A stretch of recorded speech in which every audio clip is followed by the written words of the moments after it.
અમેરિકાના પૂર્વ રાષ્ટ્રપતિ ડોનાલ્ડ ટ્રમ્પને હશ મની કેસમાં દોષિત ઠેરવવામાં આવ્યા છે. આ કેસ પર 2 દિવસની સુનાવણી બાદ 12 સભ્યોની જ્યુરીએ તેમને તમામ 34 આરોપોમાં દોષિત ઠેરવ્યા હતા.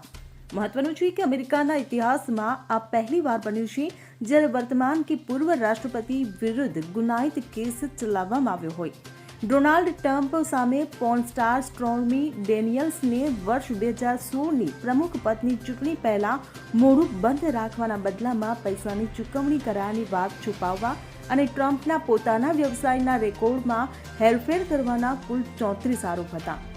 આ તમામ આરોપોમાં તેમને દોષિત ઠેરવવામાં આવ્યા છે. ટ્રમ્પે દસ્તાવેજો સાથે છેડછાડના તમામ આરોપોને નકારી કાઢ્યા છે.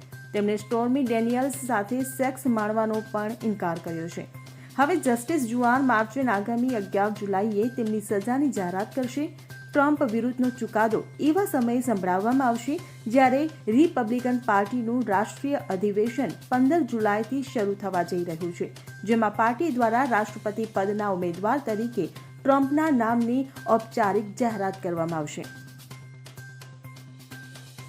Bureau report CN24 news. હવે જુઓ દેશ દુનિયાની તમામ ખબરો તમારી આંગળીના ટેરવે.